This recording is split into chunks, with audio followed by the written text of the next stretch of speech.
Y vamos a otro tema. El Ministerio de Salud anunció la creación de una Comisión Nacional de Respuesta para la Pandemia, la que estará compuesta por equipos del MinSal, organizados a través de una Secretaría Técnica. Se va a sumar también un comité interministerial para la toma de decisiones más difíciles, como por ejemplo cierre de fronteras. Vamos a analizar esta nueva gobernanza anunciada por el nuevo gobierno. Esto junto a Héctor Sánchez, director del Instituto de Salud Pública de la Universidad Andrés Bello. Héctor, ¿cómo estás? Muy buenos días. Hola, muy buenos días. ¿Cómo están? Gracias por acompañarnos. ¿Cómo estás, Nicolás? Héctor, a ver, primero, a modo general, ¿qué te parece lo que es la conformación de esta Comisión de Respuesta para la Pandemia? De hecho, no solamente podríamos hacer la primera diferencia con respecto al Consejo Asesor Externo que existía en la administración del MinSal anterior. No solamente está compuesto por epidemiólogos o facultativos de la medicina, también hay economistas, sociólogos. Es bastante una mirada multifactorial, podríamos decirlo, de lo que es la pandemia. Yo creo que lo primero que hay que reconocer es el interés por parte de la autoridad de que haya un grupo técnico multiprofesional para que enfrente en forma adecuada una asesoría hacia el Ministerio de Salud. Este Consejo Nacional de Respuesta Pandémica, no cabe duda de que la comisión técnica que lo asesora es del más alto nivel que existe en el país. Yo creo que están ahí las personas que tienen que estar, desde mi punto de vista. Ya hay distinguidos epidemiólogos, hay infectólogos, hay expertos en vacunas, hay economistas, hay personas expertas en comunicación, hay sociólogos. Por lo tanto, la forma de enfrentar el tema va a ser multiprofesional. Y esto es muy bueno desde el punto de vista que van a permitir dar un enfoque mucho más integral. Eso es lo primero. Lo segundo, que creo que está en el discurso de lo que planteó el ministro subrogante, ya es básicamente lo siguiente, que lo que se está buscando es que, además, toda la discusión que se dé en esta comisión técnica va a tener trazabilidad. Por lo tanto, desde esa perspectiva va a haber comunicación pública respecto de cuáles son los fundamentos que esta comisión tomó en cuenta y quienes lo sostuvieron para que en definitiva se tomara una u otra decisión. Y eso es muy importante desde el punto de vista de la gente, para que la gente sepa que en definitiva, ¿no es cierto?, se tomó tal o cual decisión. Lo tercero que me parece interesante es que se crea una Secretaría Ejecutiva conformada por los equipos ministeriales ya técnicos en el área de salud pública y epidemiología y también del Instituto de Salud Pública, con el objeto de que le entreguen insumos a este Consejo Nacional de Respuesta Pandémica para que en definitiva puedan entregar consejos a la autoridad que va a ser el Ministerio de Salud, el ministro de Salud o la ministra de Salud y los subsecretarios o subsecretarias de Salud Pública y de redes asistenciales. Hasta ahí me parece la propuesta impecable. Ya, los comités técnicos que se crean, que me parece que es una buena aspiración, ya es más difícil manejarlos y va a ser más difícil que sean productivos, por la conformación que van a tener, que van a ser otras personas, van a ser más académicos, van a ser representantes de organismos públicos, van a ser miembros de la sociedad civil y van a ser 7 comisiones. 7 comisiones que se supone que van a tener que estar actuando sobre distintos planos, sobre materias de terapia, sobre estrategias de diagnóstico y vigilancia, sobre vacunas, sobre medidas de prevención, sobre preparación de la red asistencial, sobre medidas sociales, económicas, y eso te lleva necesariamente a un esfuerzo de coordinación por parte del Ministerio muy importante, muy importante.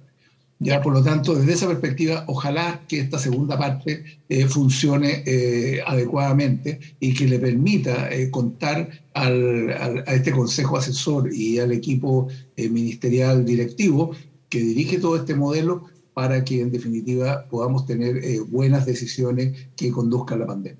Ya, o sea, uno te escucha, Héctor, y en el fondo uno piensa se está haciendo el trabajo profesional para darle el respaldo suficiente a las decisiones que se vayan tomando y rescato el punto ahí con mayor transparencia de cara a la ciudadanía para que queden mucho más claros los criterios y por qué se toman esas decisiones. Ahora, ¿cómo ves tú el tema de la comunicación de riesgo? Con todo este respaldo técnico, con esta espalda, digamos, ¿cómo ves tú que lo está haciendo este gobierno y cómo eventualmente lo tendría que hacer? Porque si se le hizo una crítica al gobierno anterior era precisamente la comunicación de riesgo. Y hoy día, no sé si eso en particular se está mejorando. ¿Ves tú hechos concretos que lo mejore? Mira, yo lo que creo es básicamente lo siguiente. Efectivamente, esa fue una de las críticas más importantes que se hizo por parte de este equipo cuando estaba en el Colegio Médico, ya el tema de la comunicación de riesgo. Yo creo que van a tener que desarrollar una estrategia comunicacional muy bien desarrollada y muy bien implementada para que la gente pueda saber exactamente la situación en la cual estamos. Porque, ¿qué es lo que está sucediendo? Y en eso no ha habido un gran cambio todavía, pero hay que entender de que las autoridades están recién subiéndose a este carro que se llama gobierno, digamos, ¿ya? Y que en definitiva la gente entienda que estamos conviviendo con pandemia, de que están llegando nuevas variantes, que ya llegó la variante Omicron BA2, digamos, ¿ya? Y que en definitiva en Europa ha generado problemas importantes. En China, por ejemplo, sin ir más lejos, más de 1 millón de personas han declarado por día nuevos contagiados. Por lo tanto, desde esa perspectiva, yo creo que es muy importante que las estrategias comunicacionales y de educación por parte del Ministerio, no solo a través de los medios de comunicación, sino que a través de los mecanismos que históricamente se han utilizado en salud. Por ejemplo, los colegios ya y los establecimientos educacionales en general, son un espacio tremendamente importante para llegar con mensajes de salud a la población. De tal manera que los niños primero y a continuación los niños en sus casas transmitan un mensaje que sea coherente con lo que realmente está sucediendo. ¿Ya? Yo creo que lo peor que puede suceder es que en la medida que veamos que los indicadores van bajando, tengamos la sensación de que el problema está resuelto. Y estamos muy lejos de que el problema esté resuelto. ¿Ya? Por lo tanto, desde esa perspectiva, creo que ahí tiene que haber un cambio muy importante en las estrategias comunicacionales. Yo quisiera que se viera con tanta efectividad como cuando tuvimos que enfrentar VH1N1, cuando tuvimos que enfrentar SIDA, como cuando tuvimos que enfrentar sarampión, como cuando tuvimos que enfrentar cólera, por ejemplo, que fueron momentos que yo diría históricos desde el punto de vista del sistema de salud chileno para poder enfrentar esas pandemias. Y lo hicimos con éxito. Por lo tanto, desde esa perspectiva, yo creo que eso hay que recuperarlo. O sea, el Ministerio tiene que recuperar esa misión de transmitir un mensaje muy importante. Y no hay que olvidar, la atención primaria pasa a ser un elemento central.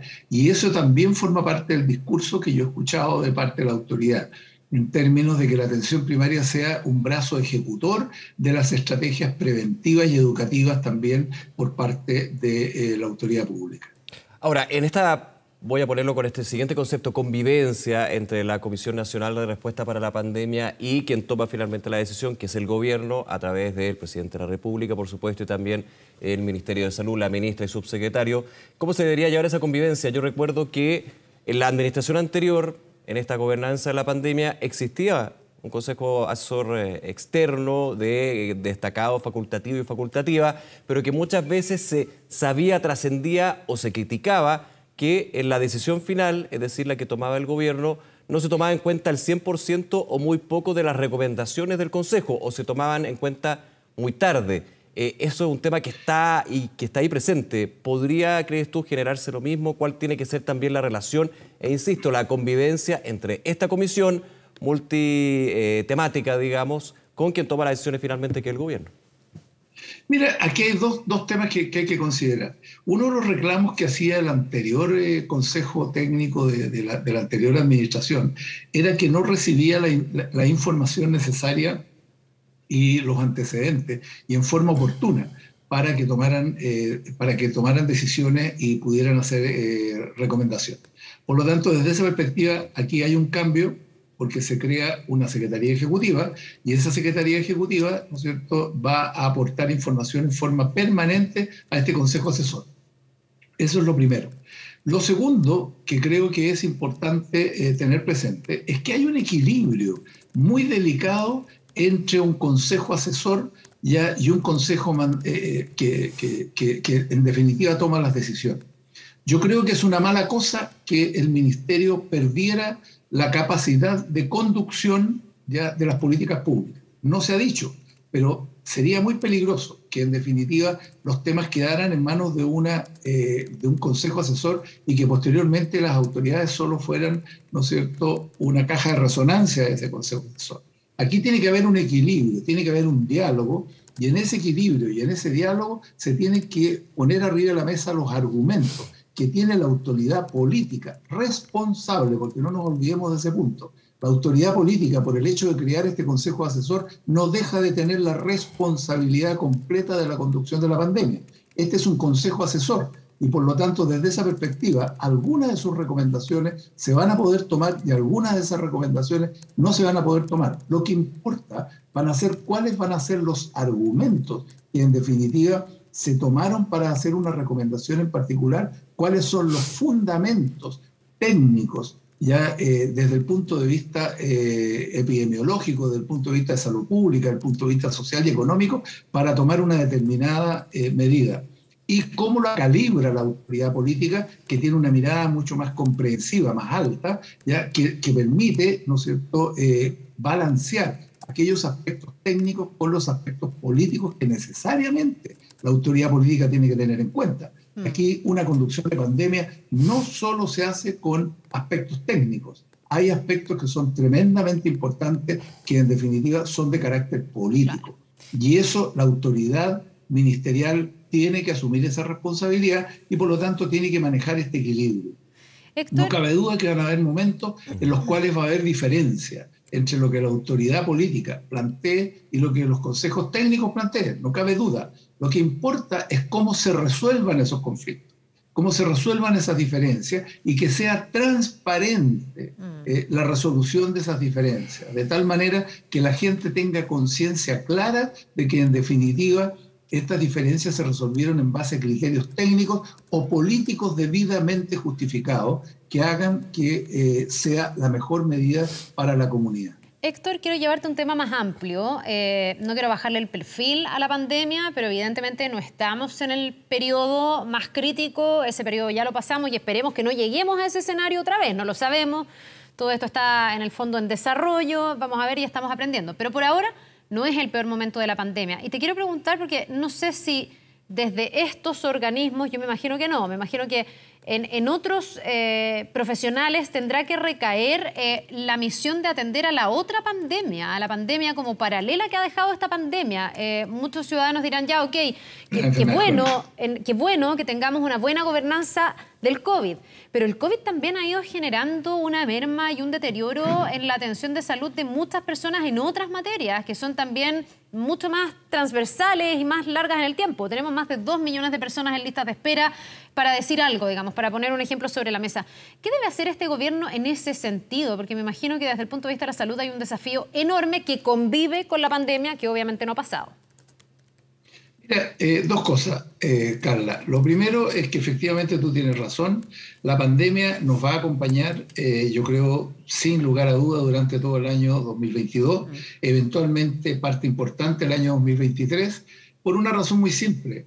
Porque en el mundo todavía hay más de un 40% de la población que no tiene una dosis de vacuna. Y mientras eso exista, que está en los países más pobres, principalmente en todo el continente africano, ya también en la India, ya, y países que están alrededor, ya de bajos ingresos muchos de ellos, no tienen acceso a la vacuna. Y mientras eso suceda, va a haber una gran circulación viral y esa es la fuente de las nuevas variantes, ya la alta circulación viral. Y eso nos va a llevar a que tengamos probablemente nuevas olas pandémicas en el próximo tiempo. ¿Ya? Eso hay que tenerlo presente y podrán ser mayores, podrán ser peores, podrán ser más letales, menos letales, pero que las vamos a tener, las vamos a tener.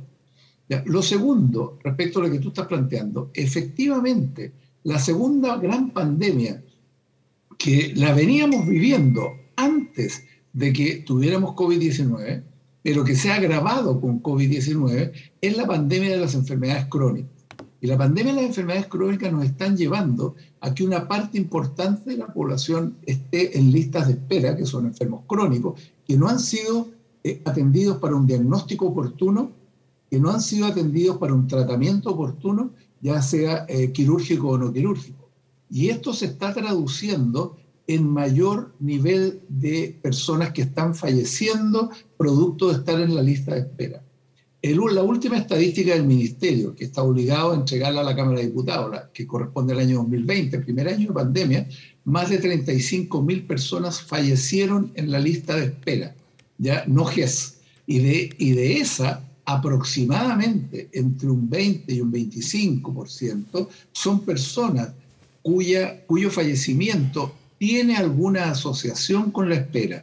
Y en el caso del GES, los que fallecieron fueron cerca de 3.000 personas, 2.900 y algo, y de esos cerca de 800 personas fallecieron, y aquí sí que el Ministerio lo declara en esa forma, que es más o menos el 30%, fallecieron por causas que pudieran estar vinculadas con la espera.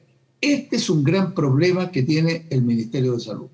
Y eso lo va a tener que resolver con más recursos, con mayor producción, aumentando la productividad también. Es un proceso más lento, pero lo van a tener que hacer, y también comprando servicios a todas las instituciones, ¿ya?